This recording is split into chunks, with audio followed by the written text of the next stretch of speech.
Hello, my name is Sheree Reinhardt and I am 39 years old. I live in Bloemfontein in South Africa. I am blessed to be part of Down Syndrome International and to be the national chairperson for the self-advocates of Down Syndrome South Africa. I'm the first person with Down syndrome in South Africa to pass a national college diploma in education. I am now an assistant teacher in a school for learners with special education needs in Bloemfontein. I am fortunate to have a real job. The children accept me as teacher and they often come to me with their problems because they can relate to me. Welcome to the 10th World Down Syndrome Day Conference at the UN Nations in New York. It is being held to celebrate World Down Syndrome Day. This year, it has to be a virtual event because of COVID-19. The event provides a platform for people with Down syndrome, supporters and advocates, government and UN officials, and NGO representatives to work together. The theme this year is Connect for World Down Syndrome Day. The focus will be ensuring all persons with Down syndrome can connect and participate on an equal basis with others. This session is about the importance of connection and inclusion in education, barriers and solutions, and the effect of COVID-19. It is the second of 3 sessions in this conference.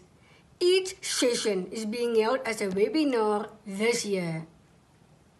A few things about this webinar for you joining us on GoToWebinar today. You can make comments or ask questions in the chat box. If we don't get back to you during the webinar, we will get back to you as soon as possible afterwards. There is a program and information for this event in the handout section. We would also like to ask you to complete a very short survey when you exit the webinar. We value your feedback. First, I would like to welcome Dr. Ruth Worry from Canada. Ruth is the first Vice President of the International Disability Alliance. Ruth is going to be talking about inclusive education for all. Hello, my name is Ruth Warwick, and I'm the first Vice President of the International Disability Alliance and President of the International Federation of Hard of Hearing People. And it is my pleasure to be able to present on inclusive education today. I will be talking about the IDA Inclusive Education Flagship Report entitled, What an Inclusive, Equitable, Quality Education Means to All of This. This report was developed by organizations of persons with disabilities that are members of IDA and were part of the Inclusive Education Flagship. And it was quite an accomplishment for us to come up with the unified statement, and particularly important as we advocate for inclusive education with the CRPD committee and other bodies. This report, by the way, is available on the IDA website. It's www.internationaldisabilityalliance.org.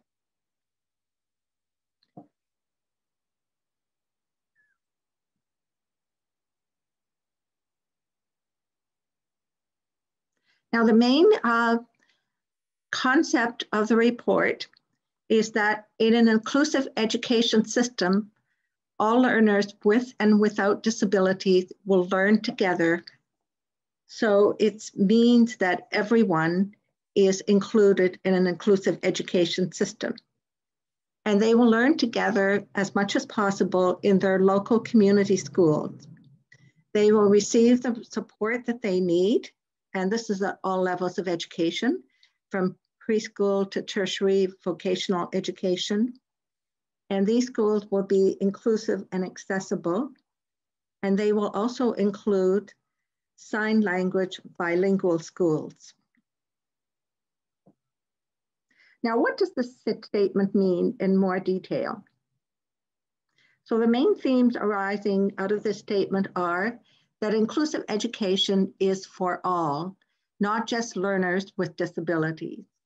So we're not doing a we-they scenario, we're doing an inclusive scenario that includes everyone. And it is, in our belief, the only way to really achieve the Sustainable Development Goal number 4 on inclusive education. It includes everyone. And in the report, we lay out minimum conditions beyond zero rejection and reasonable accommodation and accessibility required to achieve inclusive, equitable, and quality education for all learners with disabilities. And I will be going over these minimum conditions now. And there are 8 of them. First of all, we need qualified, trained teachers.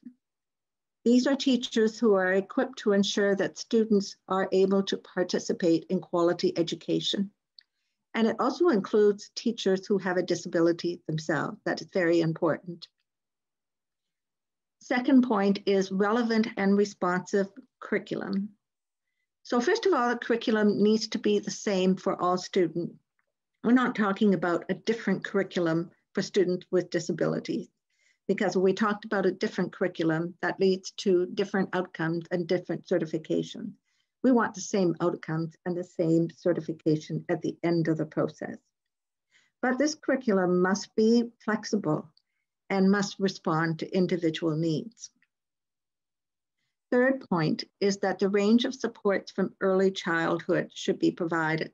So it doesn't just begin when a child starts school at age 5 or 6. It begins earlier than that.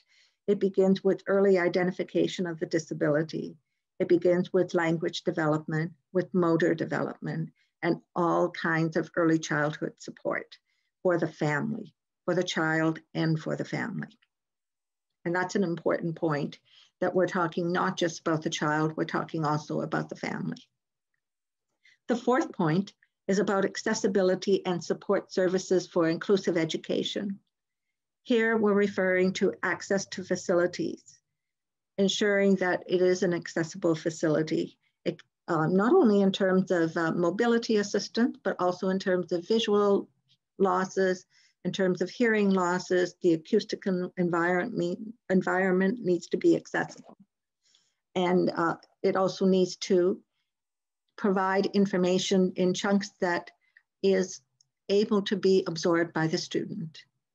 And that also involves support services for inclusive education. That can involve sign language interpreters, captioning providers, an assistant for the student. These are important for inclusive education. The next bullet point refers to accessible products and technology.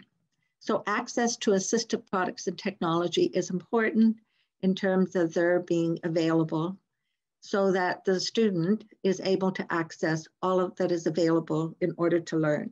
Some of these are specific to a category of disability, such as assistive listening systems for hard of hearing students or Braille for blind students. But in terms of technology, that might be available to all students. And here we're not talking about replacing the educational practice of teachers by technology. It's an adjunct and something that will enhance their teaching. Non-discrimination and zero rejection policies. These refer to the right to education.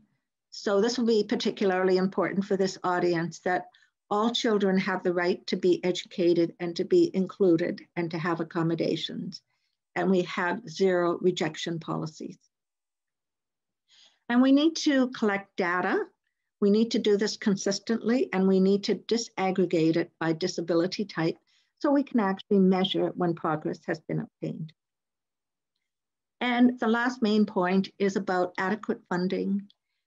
The education system needs funding in order to be supported. And this funding should be on the basis of the provision of services, not on the basis of a certain dollar amount per student, which is labeling. And the amount of funding needs to be tracked so we can also compare how we are doing from year to year. but it is extremely important. We invest in teachers and we invest in students. We invest in the education system. So it's also equally important to know what an inclusive education system is not. And here are 5 points. First of all, it's not the responsibility if it's not the responsibility of the Minister of Education, then it's not inclusive. In other words, we're looking for education to be under the Ministry of Education for all learners. It's not inclusive where enrollment and attendance is solely based on disability status, where we're putting together all students with disabilities and we're not putting together students together, all together, so that we're all students learning together.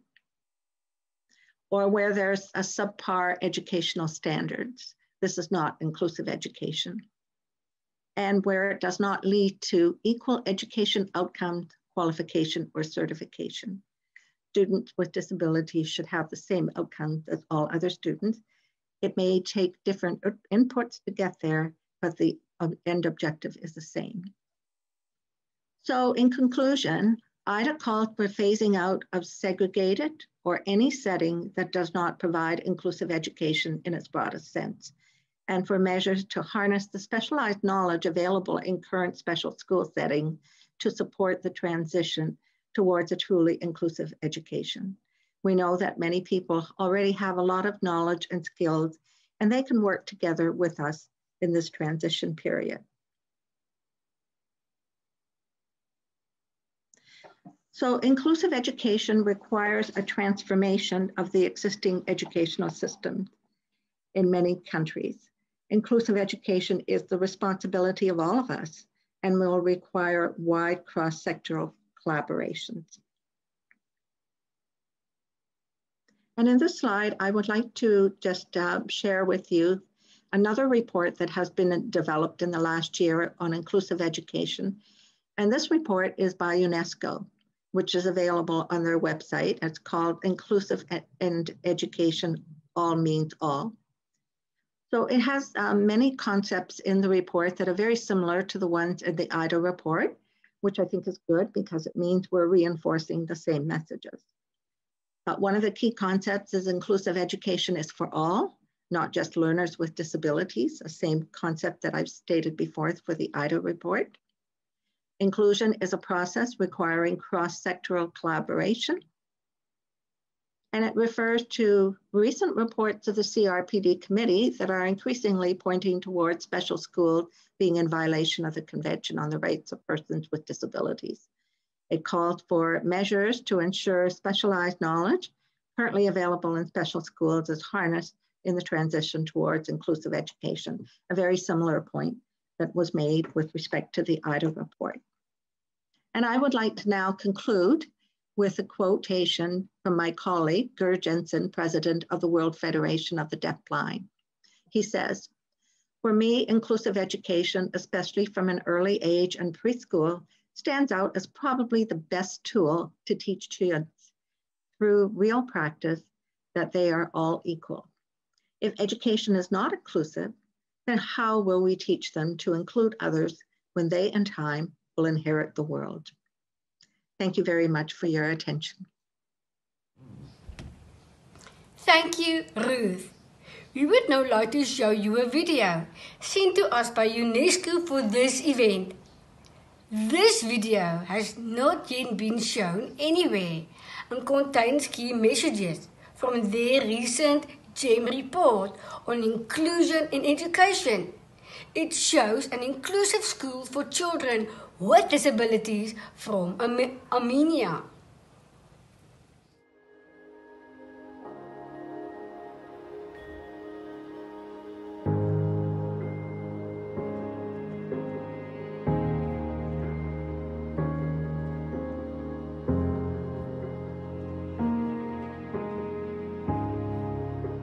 The most difficult challenges that these children face, it is stereotypes and prejudice resulting wrong attitude towards these children, forcing these children to be excluded, often fully isolated from the mainstream.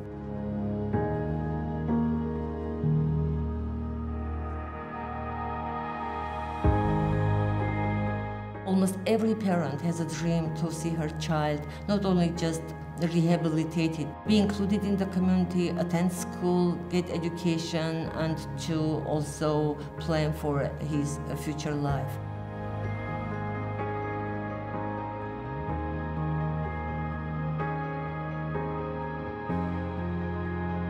Որն էր առաջին նպատակը, որ գորը տեսնի, սկսի իր առաջի կյանքի մեծ քայլերը սկսում են դպրոցից։ Ինքը պիտի դներ այդ մեծ կյանքի համար քայլեր։ Պետք էր ուսուցիչն աշխատեր ծնողական ամբողջ անձնակազմի հետ, որպեսզի ծնողներն ընդունեին։ Տանը իրենց երեխաներին դասիրակեին այնպես, որ գորը ձեզ նման, ձեզ հավասար երեխա է։ Դասարանի երեխաները միանգամից սկսեցին մեծանալ։ Օգնություն գորին, դեպի դասարան, դասարանից հետո դեպի ճաշարան, օգնել գորին հավաքել պայուսակը, նստել աթոռին, դրանք լրիվ մեծ ձեռքբերում էր եւ երեխաների համար, եւ գորի համար, եւ որպես ծնող իմ համար։ The school has psychologists, special educators, speech therapists, teacher assistants.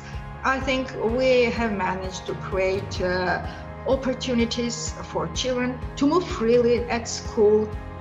The mission was until now is, of course, to provide quality education by living together, by learning together, and to create a tolerant and equitable school life for all children. Everything starts from education. Education is a weapon to eliminate discrimination, poverty, and support the person really to feel as a member, full member of the society.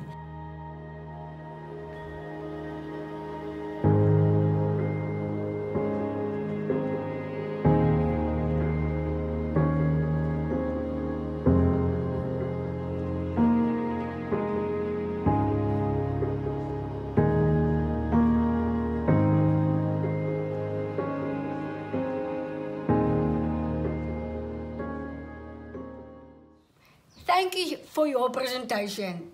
The next speaker is Penny Robertson-Ohm. Penny is founder and CEO of the Australian International Schools in Jakarta and Bali in Indonesia. Penny is going to talk about inclusive education and the effects of COVID-19.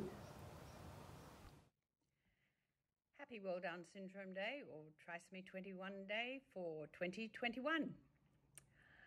I want to speak very briefly on where we are at the moment in this continuing time of COVID for so many people and DSi's education policy on inclusiveness. We do know from research that inclusive education benefits not only students with disability, but all students. In fact, it benefits society. We know that students with disability develop stronger skills in reading and maths. We know they have higher rates of attendance and there are less likely to be behavioural problems.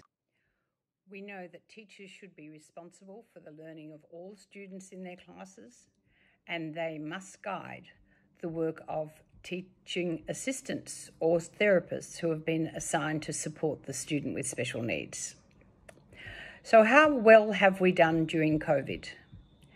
The answer that most of you will know is that our students have suffered more than the general population, and this has been shown in the research paper published in July last year called Not Even Remotely Fair.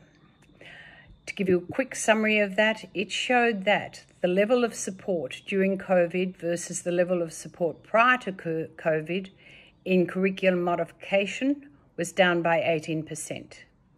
In behavioural support was down by 27%. Social support down by 38%. Supervision down 38%. Individual support workers contribution down 44%. And assistance with personal care down 19%. Specific aids and equipment down 30%, and access to special allied health down 23%. So in every area, our students with special needs have actually come worse off than they were prior to COVID. So what sort of things can we do to overcome the problems of isolation and lack of contact during COVID, as many countries are still experiencing homeschooling? And in fact, our own school is now entering its second year of online learning. Of course, a lot of classes will be Zoom sessions, and these things that we can look at is making sure that we include students with Down syndrome in regular question and answer sessions. We can set up peer groups to work on joint projects together. They can be small groups within the class. We can involve all students in such things as assemblies when you have them online, or any other external projects that you should be running still as part of the school curriculum. And we can link parents in class to set up a small group so that the social activities can still go on. And this will really require the input of parents of the students with disabilities, in this case Down syndrome, to ensure that they take an active role in advocating for their child, not just with the teacher, but they can get the teacher on side to basically help them set up a contact group with other children from the class. It only has to be 10 minutes a day or every couple of days, just so that that social contact is there, because you will find that the students in the class will be keen to do it. But it has to be organised by someone, and a lot of times the parents are a little hesitant about doing so. So feel free to approach your teacher or your school or the teacher's support person or the therapist, because these are the things that are most important. In fact, what we've found is that social support had the strongest association with students feeling supported, being part of the learning community and engaged in learning, and feeling less socially isolated. So even if we just address that one thing for the moment, that would help. I want to show you on a slide one thing that I've learned about, one thing I received this week about student well-being. And the important thing that I noticed when reading it was that it did refer to the fact that all classroom and specialist teachers met to reflect on student well-being. And it did pick up that there were gaps in social development that are appearing in cases where students had not physically seen their peers for an extended period of time. And it did look positively at the things that the school could do to help the class feel connected. One thing that I read which was very important in this was that it was providing enough opportunities for students to talk and express their views and or their emotions. So teachers are committed to making time for this, and in addition to take steps to ensure the tasks are varied enough and not overwhelming for students. So these things can happen, and they will support the well-being of the student and consequently of the family. So I think my time's about up, but the thing that I want to reiterate is that the most important thing is the social support that had the strongest association with students, all students this is talking about, not just students with special needs, feeling supported while they were doing online learning or being isolated. So that's the sort of thing we need to overcome, even if it's just a telephone call. So thank you for your time, and have a happy World Down Syndrome Day. Thank you. I now want to address returning to the classroom, as many schools are now, having got vaccines, facing face-to-face learning once again. And to do so effectively, schools must plan to meet all the needs specified in the child's educational plan in school as the children return. And one way of doing this would be to set early review dates as soon as possible for all children who have additional needs. This approach would enable teachers, therapists, parents, and learners to review their needs, as they now will have been out of school for a very long time, and it will help also to establish a well-formed plan to meet those needs in a timely way. This is also an opportunity for schools to evaluate and develop the ways in which they provide inclusive education for learners with Down syndrome, with equal value given to meeting their academic and social needs. This should include addressing missed lesson opportunities when they experienced during last year. If the school is delaying the meeting dates for review of the education plan, then I suggest it's worth referring to the slide presented earlier to illustrate the amount that students with disabilities have been handicapped by the lack of focus on their needs during 2020. So now we should be able to see that a 20 to 30% extra support is put in for 2021. Some learners have also shown benefits from home learning, and this may lead to more flexibility within the education system for blended learning. It's certainly something a lot of schools are looking at in terms of the flexibility of hours, times, and the number of school days even. Remembering, of course, that this is in terms of what is best for the student, not for the school.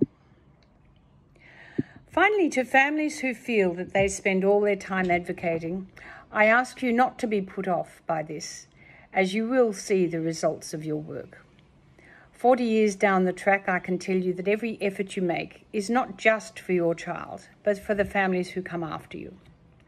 And when I look back now at the changes we have seen in my daughter's lifetime, they have been amazing. And these changes are not just in her abilities and acceptance, but most importantly, in changes to society's attitude to inclusion. So while at times you feel that you're banging your head against a brick wall, I can tell you that it only looks like a brick wall. It's paper thin, and pick yourself up and keep working for what you believe in for your child's sake and for every child with Down syndrome worldwide. And finally, I'd like to thank Down Syndrome International for putting on this webinar, for bringing World Down Syndrome Day to the world, as this is now our 15th year of celebrating World Down Syndrome Day. And so on that note, I wish you happy advocating and a happy World Down Syndrome Day. Thank you very much. Thank you for your presentation. I would now like to introduce Rodrigo Mendes from Brazil. Rodrigo is the founder and the CEO of the Rodrigo Mendes Institute. He is going to talk about protocols on inclusive education during the COVID-19 pandemic. It's a great pleasure to participate in the World Down Syndrome Day. We started working with Down Syndrome International 2 years ago, and we are honored to extend our collaboration in the challenge of advancing inclusive education around the world.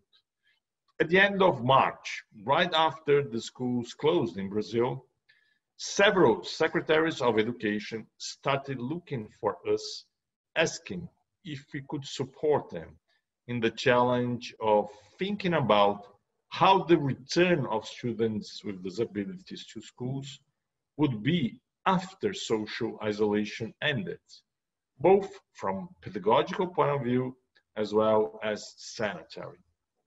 So we conducted research in order to provide reliable information. The research turned out to have a great practical impact and was used to guarantee the right to education of students with disabilities on several public protocols. The study explored 3 sources of references. First, a network of 50 specialists in inclusive education around the world. Second, international organizations with emphasis on the UN agencies, the World Health Organization, and the OECD.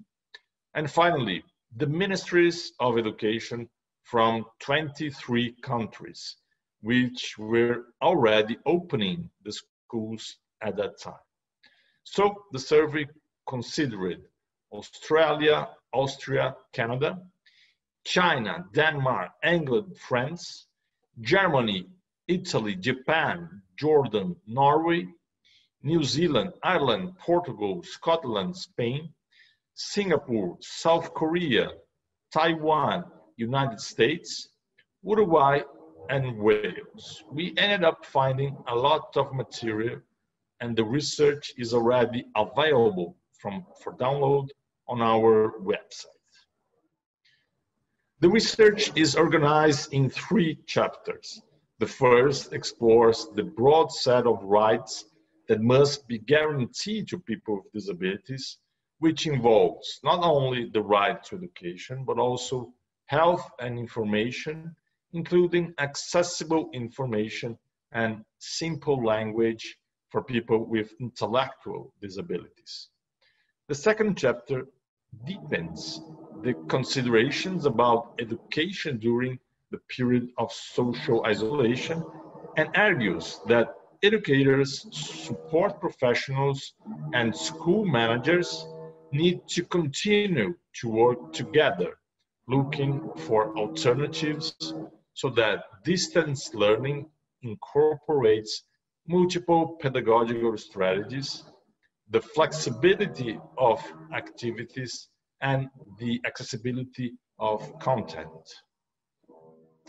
And in the third chapter, we present the recommendations brought by the international protocols on the reopening of schools, which are organized in 3 axes: the criteria for returning to schools, health issues, and third, social distance. So, talking about the first axis, who can and who cannot return to the classroom? Well, the research points out that there are a diversity of positions on this subject. In New Zealand, for example, everyone should return at the same time, while in Denmark and in Singapore, students with disabilities should be the last to leave isolation. Well, the net of experts consulted consider that although certain children and teenagers with disabilities belong to the COVID risk groups, the medical report of disability by itself should not be accepted as a justification for those students to be left behind. In other words, it is critical to clarify that there is no automatic correlation between disability and risk. The decision must be taken based on a case-by-case perspective, and the decision must involve the schools, the medical staffs, the families, and the students. If the student needs a caregiver, a sign language interpreter, or any other professional support, that person should also be considered on the return.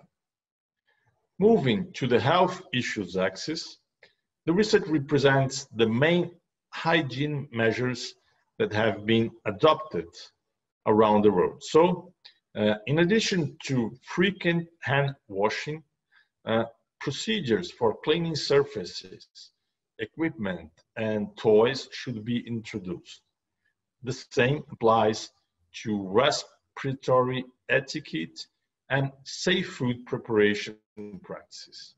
In this regard, students should not be served directly at the buffets. Students with disabilities who have difficulties or are unable to clean their hands need to be supported. In addition, wheelchairs, canes, implants, and other equipment should be on the list of items that undergo hygiene procedures. As for the use of masks, this equipment harms the socialization of students with hearing impairments, either those who practice lip reading or those who communicate using sign language. In such cases, A possible solution is to adopt the use of transparent masks, preferable through the school. The same applies to sign language interpreters. Going to the third and final axis, which deals with social distance, the World Health Organization considers this measure to be the main strategy to contain the spread of the coronavirus. In this territory, the main recommendations are changing the schedule of entry, exit, and meals, and reducing the size of the classes. It is worth mentioning that professionals who support students with disabilities must be accounted for in this resizing process. Social distance is also recommended for students' transportation. And for the teaching and learning aspects, the study addresses the need to monitor the presence and attendance of students with disabilities in order to avoid an increase in school dropout. The research also points out that it is important to make an assessment of what learning was like during isolation, and based on the results, create different strategies to reduce possible gaps. With this, the research leads us to conclude that public policies aimed at the education of people with disabilities during the pandemic period need to consider that, regardless of the complexity of the moment, the preservation of the right to education, combined with the right to health, must be the priority assumption for creating any measures and procedures. In this sense, public managers, school principals, and educators have the role of ensuring that students with disabilities are not excluded, discouraged, or leave schools. Without wanting to subestimate the profound challenges created by the pandemic, maybe we are facing also the opportunity to form more critical, empathic, and capable citizens to be protagonists in the process of building a society governed by equality. Thank you for your presentation. I would now like to welcome Dr. Paula Kluth from the United States. Paula has extensive experience in inclusive education. She's going to be talking about connecting in distance learning. Hi there, my name is Paula Kluth, and I am here to celebrate World Down Syndrome Day with you. My presentation is about connection in the distance learning classroom and just generally thinking about how we can bring all students together at this time. So without further ado, let me do a formal introduction, a more formal introduction. This is me. If you want to learn more about my work in inclusive schools, you can find me at inclusionrules.com or at paulakluth.com. And I've written a lot about inclusion. I've been a teacher in K-12 schools. I've been a professor of education, and everything I've done has been in this area of supporting all students in general education spaces and thinking about related supports like universal design and co-teaching and positive behavior support. And some of the ideas I want to share with you in this quick video are things that we would do now, but they're also things I think that are just best practice for subsequent months and subsequent years, maybe even lessons learned from this time. So the first idea is letting families lead. And that's certainly not a new idea, but it's something I hope that we are thinking more about since we had to have such close collaborations this year. One of the things that I began sharing almost immediately in the pandemic was this form for virtual learning and asking families, how would you like to communicate and connect? Because no matter if it's a pandemic or not, Inclusion means really listening to each other, knowing families' biggest priorities, and that doesn't change now that we are in distance education. So we always want to know what are your biggest concerns? Are they health, communication? Is inclusion a big concern? How would you like to connect and communicate? How do you want to share stories back and forth? How do you want me to communicate with your child? And who else do you want your child to connect with and communicate with at this time? I know some students really needed to connect with their general ed teacher. Some students really needed to connect with the school secretary because they missed that person. And of course, many students need to connect with peers, which we're also going to talk about. So the first idea is make sure that you're letting our families lead and really listening boldly and generously.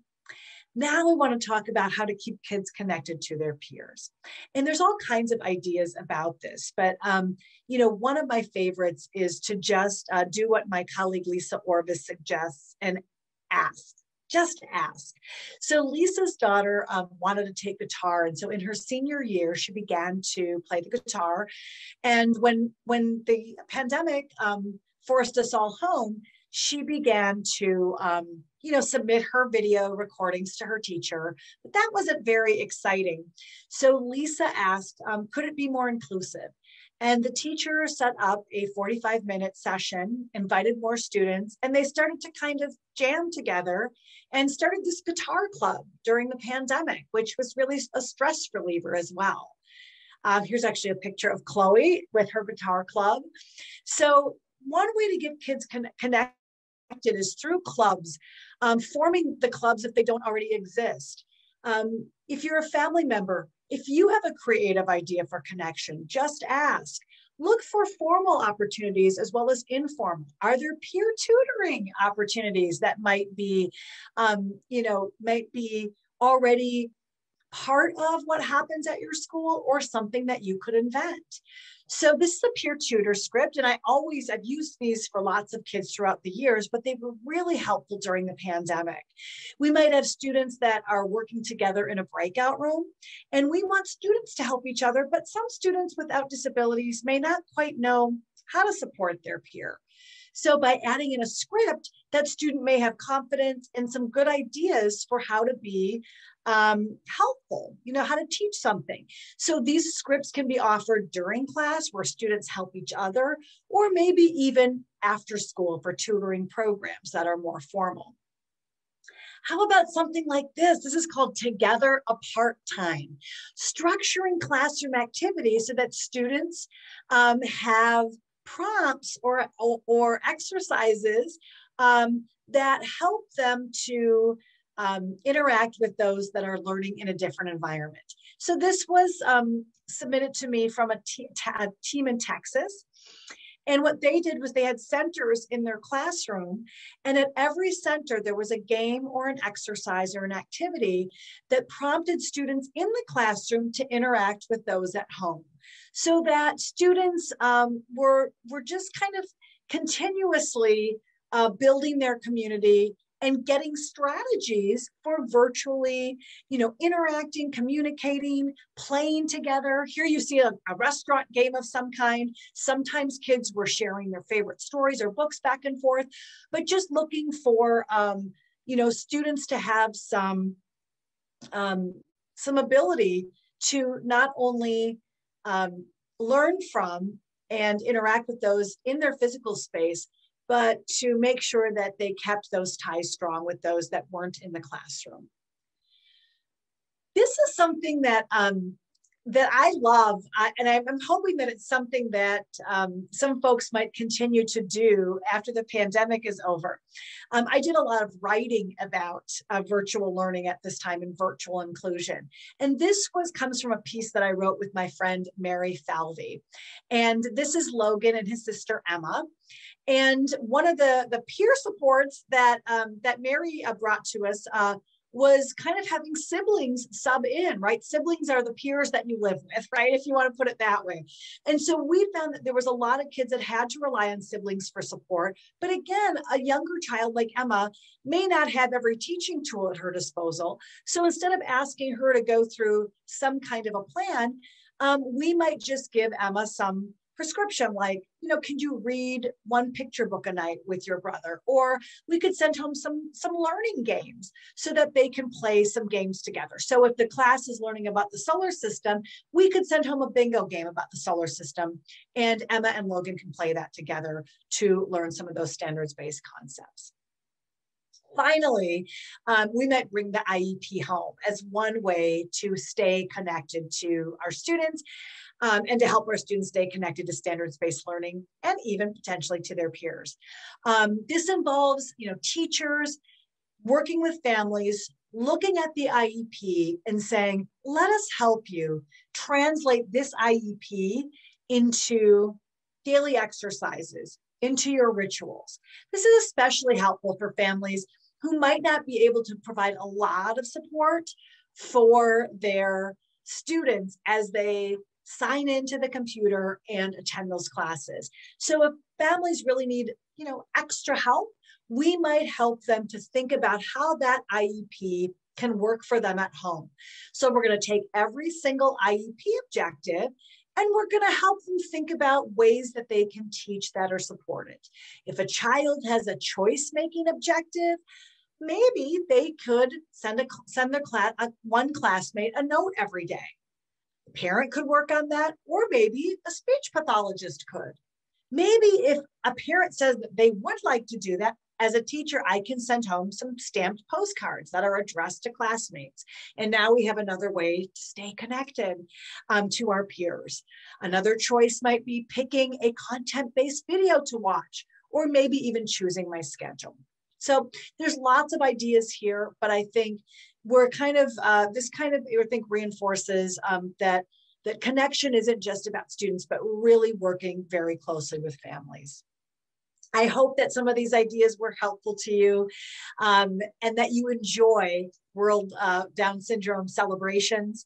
Again, my name is Paula Kluth, and I'm hoping there's at least one little takeaway in there for you to not only help your distance learning efforts, but to kind of maybe help you think about inclusion more broadly. Thanks and goodbye. Thank you, Paula. The next speaker is Dr. Rhonda Verger. Rhonda is director of the Down Syndrome Research Program at the University of Queensland in Australia, where she is Deputy Head of the School of Education. Rhonda's presentation is called Virtual Learning for Children with Intellectual Disabilities, Strategies and Techniques for Teachers and Parents. We will be thinking in this short presentation about some possible strategies for teachers and parents in virtual learning for children with intellectual disability. But before we get underway, I wanted to introduce you to my vested interest. This is my daughter Ruth, and she will soon be 25, and she has Down syndrome. And along her life, I guess we have learnt a lot from working with teachers and others in the community and helping her to learn. And one of the most interesting experiences was when we went to Canada, and being Australians, we were enrolled in the School of the Air, the children were, and we were then looking at teaching remotely. The School of the Air is a very interesting Australian invention. I suppose it started in the 1950s in Alice Springs by the Royal Flying Doctor Service, and they taught children by radio, two-way radio, high frequency radio. When we went to Canada, of course the radio wouldn't get there, and we took 32 kilos of books on the plane with us and other learning materials, and then we emailed assignments back or posted them because the internet wasn't so good for learning at that point. The School of the Air and the School of Distance Education continues in Australia, but we learned a lot in that experience, even though it was only 6 months of sitting around the dining table and doing schoolwork. It's an interesting experience, to be sure. And then came the virus, and through that we've all had to learn a lot. And one of the most common issues raised by parents has been that reasonable adjustments needed by their child have not been provided. When the pandemic first hit us, we were all thrown into the new and unknown, and teachers suddenly had to change much of the ways they had already taught, and many felt overwhelmed. And I have to be honest, it was new learning for me, and I know what it feels like. Unfortunately, this meant many learners with intellectual disability were left with their parents to do as best they could with the materials provided. Now, in effect, they were back to the integration model of schooling, where learners with intellectual disability were with the class but were without support. This seems to resonate with me with what has been found in many low and middle income countries implementing inclusive practice. We'll get to it when we've got education sorted for students without disability. So I ask, why do our students with intellectual disability have to be left to last? I really strongly believe that they need to be the first we think about and plan for. And this careful planning will help all learners, and we know this from inclusive practice. So where might we start? It can be quite overwhelming. Well, what I think you'll need is imagination, creativity, a sense of humour, and be ready to have a crack. Just have a go and see what happens. And often we get surprised what does happen. My first strategy is to focus on the big ideas, and that's the key concepts. Now, I work a lot in mathematics education, and one of the key concepts that often comes up is number. So getting an understanding of, say, the count word sequence and building a number line. And my all-time favourite, of course, is using a calculator. For anybody who's read or heard me speak before, it's a really important idea to teach children explicitly how to use a calculator and when it's appropriate to do so. We need to be able to think about what are the big ideas, because there are lots of things we might cover, but we're thinking about a focus on the key concepts. So how do we know what these might be? Well, they're in the syllabus or curriculum standards or in the textbook.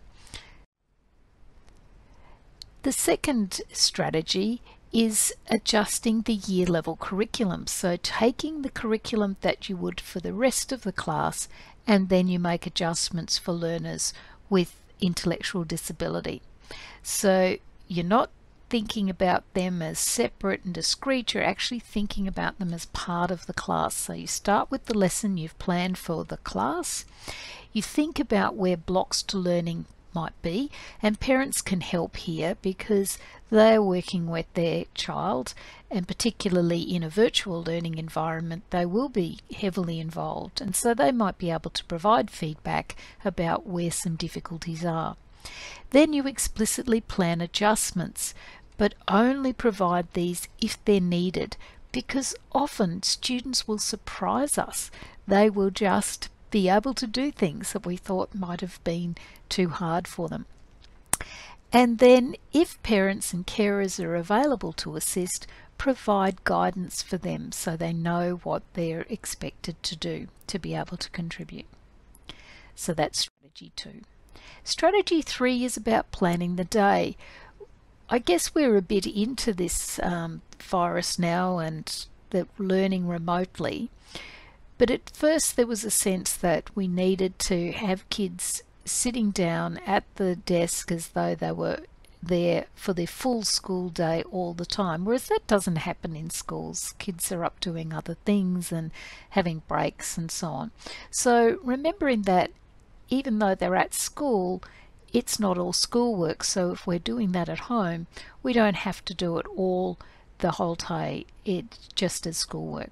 So families will be grateful for a suggested timetable, and don't forget to include the different activities. This one I credit West Beach Primary School in Adelaide in Australia, that they sent this home to reassure parents that they didn't have to be there doing work the whole time, that there were time for exercise and relaxation and so on. So including physical activities is important, and then outdoor activities if people are allowed to go outside.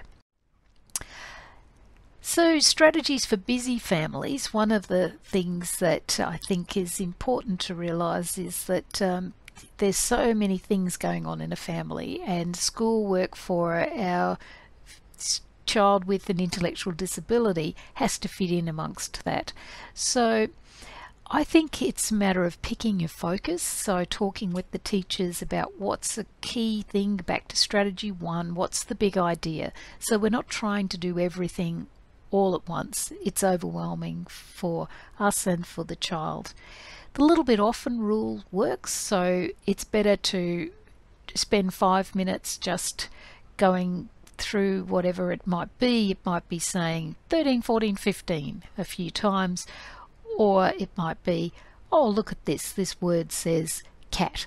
So that little bit often, much better than sitting down for an hour and everybody ending it all up in tears or tiredness.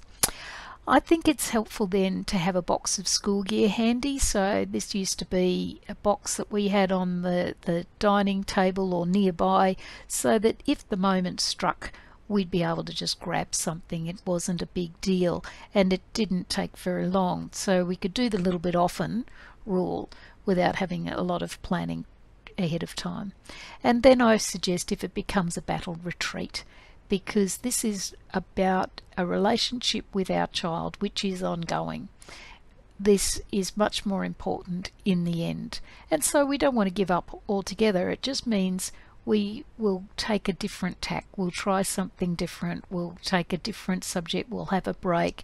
We'll come back to it and think about it in a different way. And here asking for support from teachers about alternative ways can be very helpful. Strategy 4, working offline.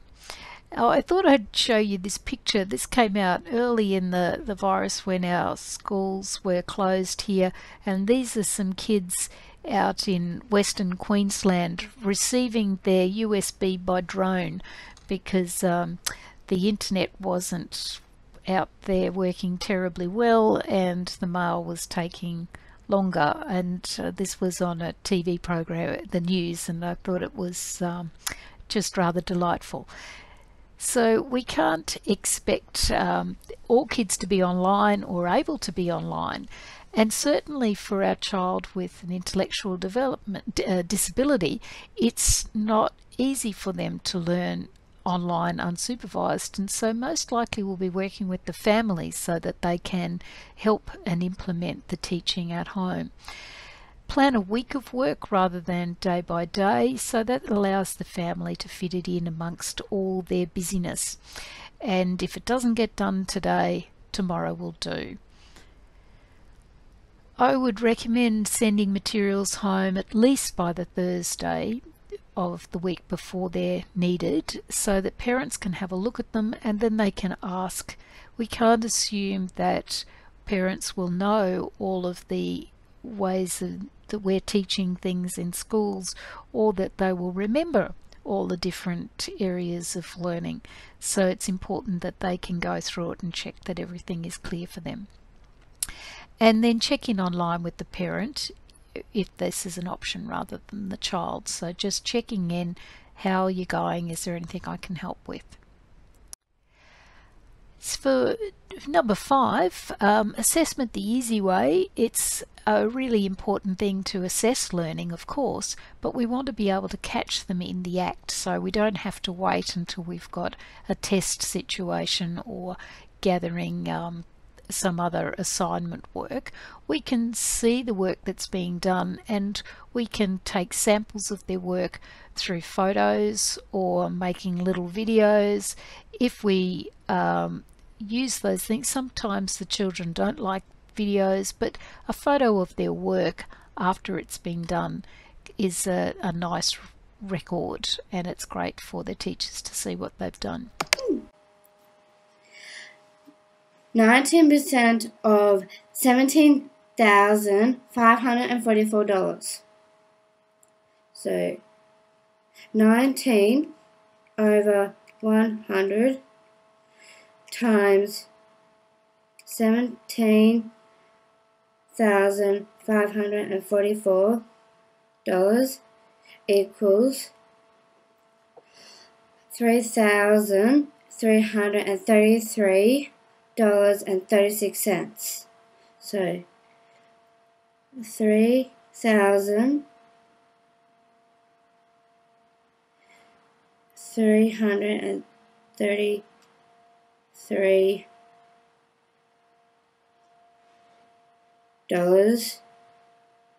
and 36 cents. This is how much tax I pay. This is this. Strategy 6, there's more than one way to do anything. And so we can, if one way is not working, we can try other ways.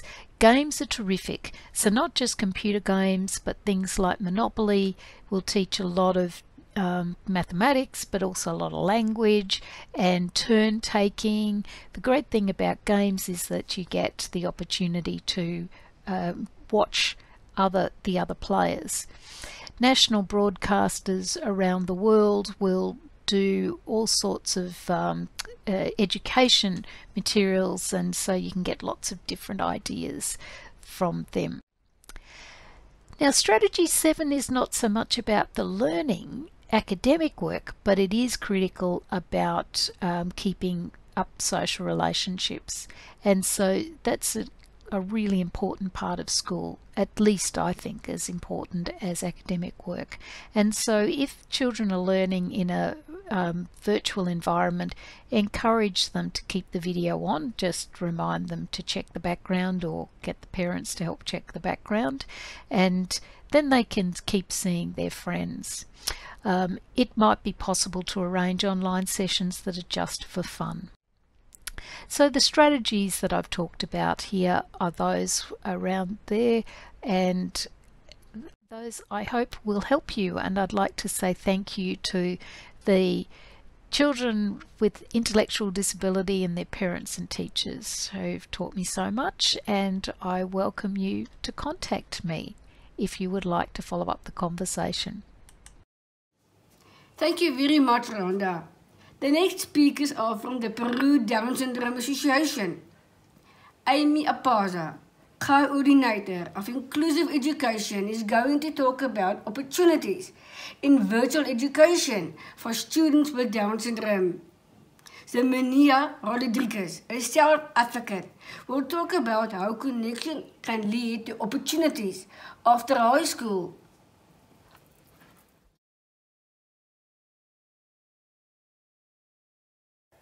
Saludos cordiales con todos. Soy Amy Apaza, coordinadora del área de educación inclusiva de la Sociedad Peruana de Síndrome de Down. La situación generada por la COVID-19 ha impactado en todo el mundo y en sectores fundamentales como la educación. En este contexto quiero destacar los desafíos y logros de los estudiantes con síndrome de Down a través de dos historias. Iniciaré con la historia de una adolescente, Natalia, que cursó el primero de secundaria en una escuela pública. Natalia estudió por clases virtuales aprendiendo a usar la tecnología. Diseñó un espacio de aprendizaje, se preparaba horas antes de sus clases y contaba con el apoyo de su familia. Inicialmente experimentó barreras en su aprendizaje. En su mayoría las clases no eran adaptadas. Su motivación logró derribar prejuicios sobre sus ritmos de aprendizaje. Ella fomentaba la interacción con sus maestros y sus compañeros. Desarrolló proyectos de emprendimiento, matemáticas y ciencias, como todos. Así fortaleció su talento como oradora. La segunda historia es la de Álvaro, un joven fotógrafo de 28 años. Decidió estudiar en la modalidad alternativa, que está dirigida a adultos mayores que no concluyeron sus estudios. Álvaro quería acabar la secundaria y sentía que podía. Él no terminó ese nivel educativo porque en el Perú, hasta antes de establecerse la ley de discapacidad, este grupo solo alcanzaba la primaria. Su interés es estudiar una carrera como cualquier joven. Por eso siempre le insistía a su familia que lo ayudaran a terminar la secundaria. Cuando por fin se matriculó, al principio fue difícil.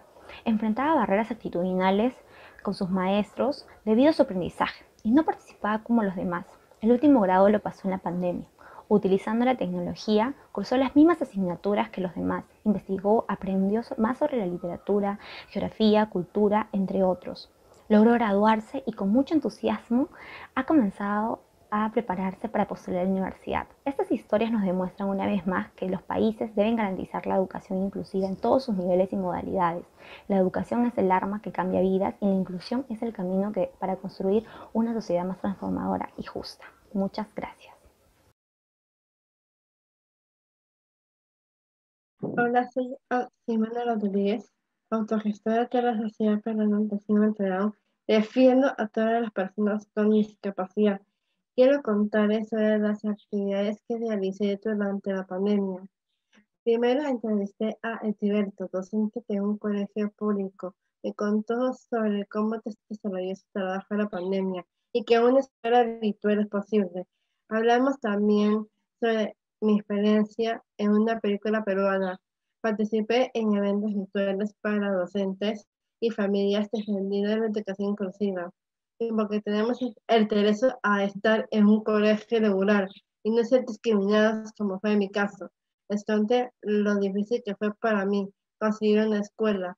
Me gustó poder compartir mi historia porque sentí que requerí que me apoyen y reconozcan a la persona con discapacidad. Me preparé un curso regional sobre el liderazgo y empoderamiento para las personas con discapacidad. Ahí puedes poner mis ideas sobre la educación inclusiva y cómo podemos eliminar la violencia sexual y psicológica. Conocí a otros líderes y escuché sus experiencias y pude contar mis intereses. Al trabajar en grupos virtuales pude darme cuenta que en el Perú y en todos los países las personas con discapacidad están aisladas, no quieren que estemos en el mismo colegio y mucho menos en la misma aula. Estos aprendizajes que tuve es compartir con el grupo Autogestores Perú. Por último, decirles que es importante compartir con otros líderes, no se aíslen, no tengan miedo de lo habitual. Querer una sociedad inclusiva no es un tema personal, es querer un país y un mundo mejor. Muchas gracias. Thank you, Amy and Jemenia. We now welcome members of Inclusive Solutions, Skopje from Macedonia. Their presentation is called On Lockdown. Zoom from your room and right on the side.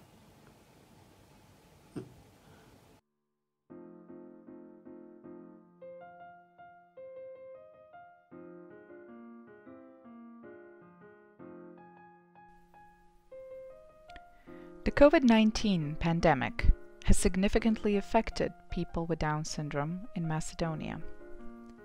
Prolonged lockdowns have led to various challenges, including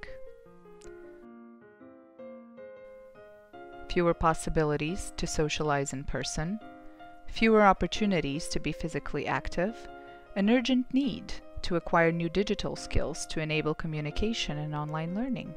So what can we do about this?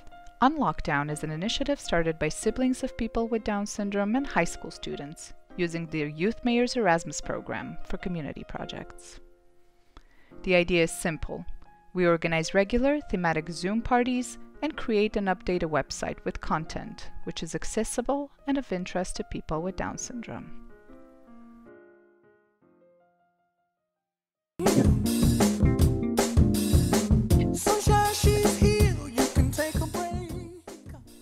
The Zoom parties are happening every Saturday, and we sing, dance, work out, and chat.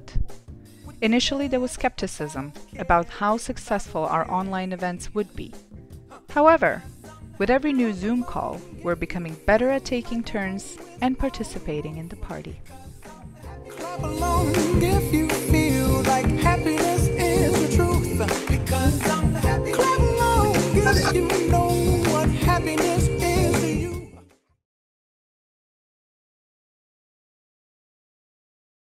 Мене ми се допаѓа во песните и многу ми се танцува. Мене вика да се разговара. The main idea for the website is to provide a digital platform with easy-to-read content, pictures, and videos that are created for and by people with Down syndrome. Currently, we have a section on food, one on personal interests,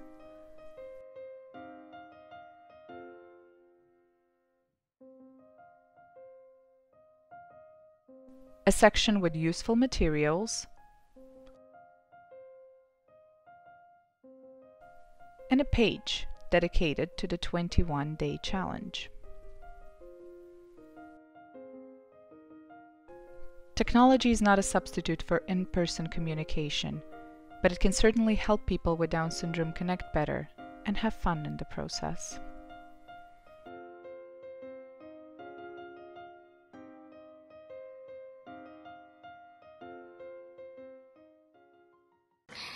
Thank you for your presentation.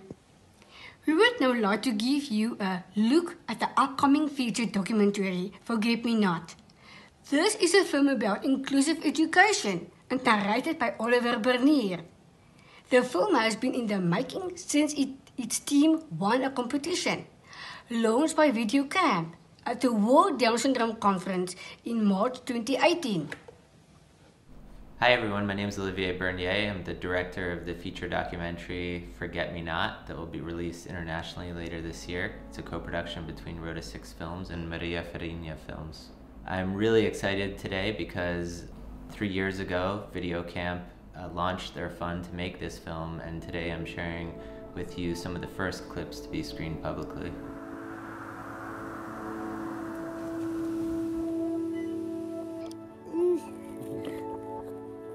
Mia, say hi. Hey! I learn about people with students with disabilities. One of the next steps to empowerment that we believe here at TC&J is the opportunity for people with intellectual and developmental disabilities to think college, if they want to think college. That's what everyone should have, the opportunity to make choices. That's the letter B, honey bunny. As a mom, I'm afraid that I'm afraid of making the wrong choices. We would want an inclusive preschool with gen ed peers. I think the big thing is New York City was one of the most segregated school systems in the nation for special education. So it's going to be battling that. Inclusion means to me is how people are nice to each other and how we respect the classmates. The film Forget Me Not follows our own journey of trying to have our son Emilio included in the public education system. And what we quickly learned is that segregation is still the norm and inclusion takes a fight.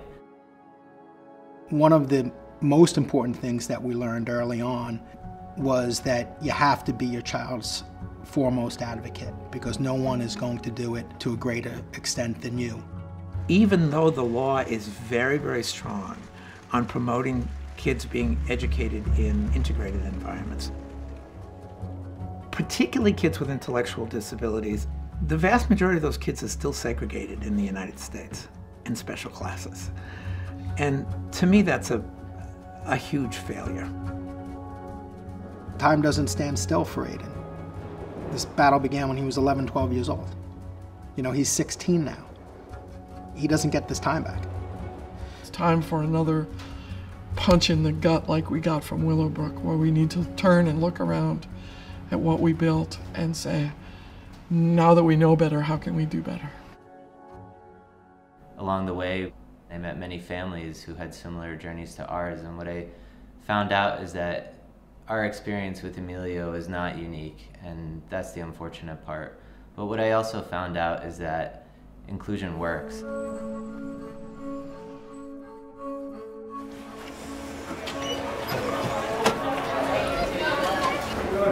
Morning, Liam. What's up? Hey.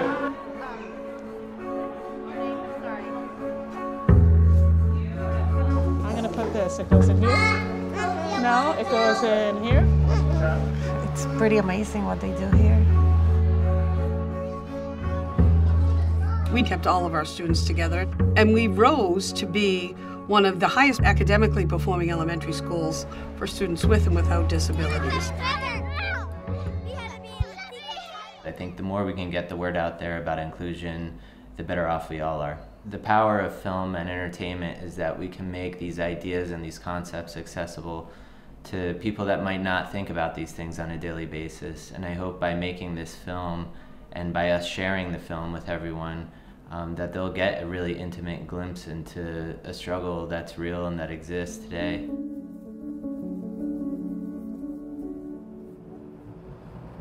I dream that he can have the same opportunities every other kid has, and to be exposed to everything every other kid is, and accessing life experiences like the other kids.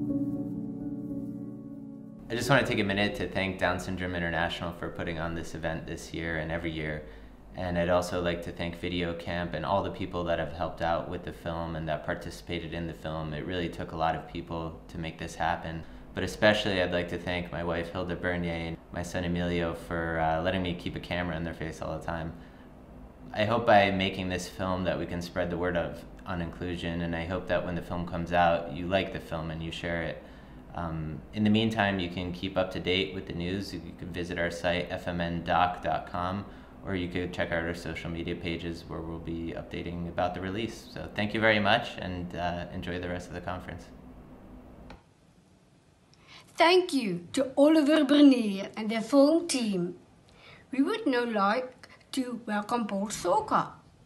Paul is the awareness leader for Canada Down Syndrome Society. He will be talking about COVID-19's impact on his university education. What happened with your school when COVID-19 started last year? I was at Mount Royal University and things got cancelled. Are you connected with your school again now, and how? I am taking online classes right now. Are you happy with the way it will work now? Why or why not? I am not happy right now. I would like to take my classes in person. Are there any solutions that would be good to use after COVID-19? I think that things need to be the way they were before COVID. When you are not connected to others, how do you start to feel? Very angry, frustrated, and very lonely. Who or what helps you with these feelings, and how? My counselor, Kimberly, helped me by listening and hearing and answering me.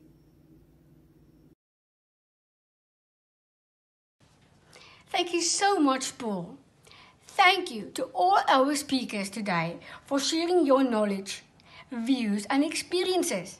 It is clear that connection and inclusion are vital to the education of people with Down syndrome and intellectual disabilities. COVID-19 has had a negative impact on inclusive education. Moving forward, we need to make sure that the principles of inclusion are upheld so that learners with disabilities are not left behind. Hello everyone, I'm Andrew Boyes, Executive Director of Down Syndrome International. On behalf of everybody at DSi, I'd like to say a big thank you to Sherry for moderating today. I'd also like to say a big thank you to all of our speakers today for their interesting and informative presentations. And finally, thank you to all of you for watching today on GoToWebinar and UNWeb TV. Thank you for your time and thank you for your support. Goodbye.